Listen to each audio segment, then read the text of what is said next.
Bienvenue dans le journal du monde. Aujourd'hui, la planète continue de tourner. Malgré l'avis de beaucoup de spécialistes, les experts confirment que l'humanité traverse une période compliquée.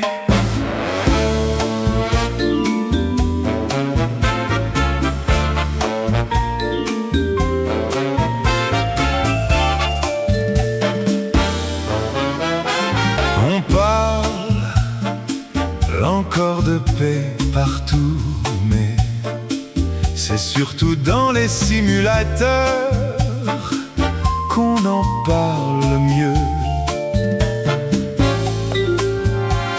Et Gérard, depuis 3 jours, parle tout seul à Greta, son aspirateur robotisé.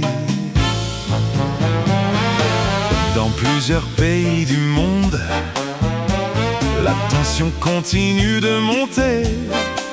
Et sur internet on fait des paris pour savoir de quel côté l'élastique finira par casser. Et pendant ce temps-là, quelqu'un cherche un sens à sa vie. Quelqu'un cherche ses lunettes, alors qu'elles sont sur son nez depuis déjà belle lurette.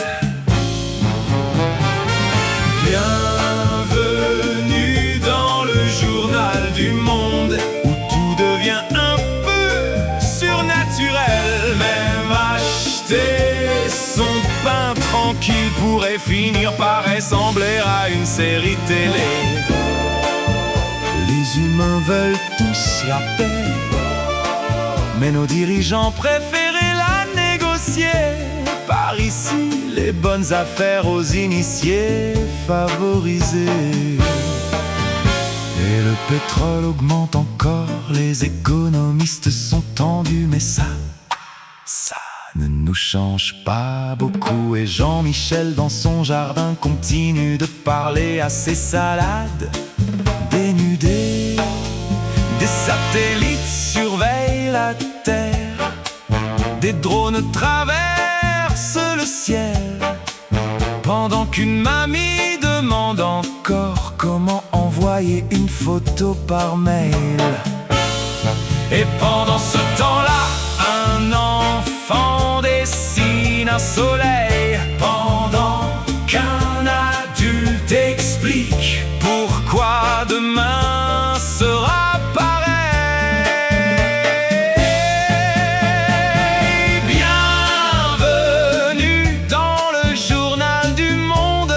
Chacun veut devenir meilleur, mais où beaucoup perdent la patience à la caisse du supermarché du bon cœur.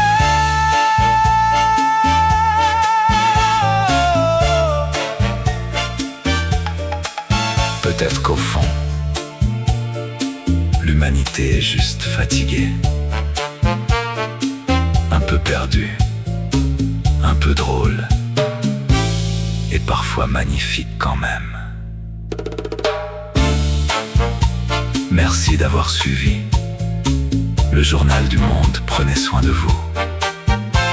Et surtout, pensez à recharger vos téléphones avant la fin du monde.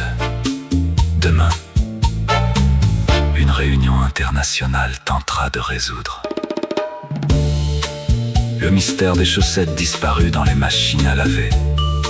Naturellement, une équipe sera sur place et nous vous tiendrons informés sur le nombre de trous dans les chaussettes retrouvées. Bonne nuit.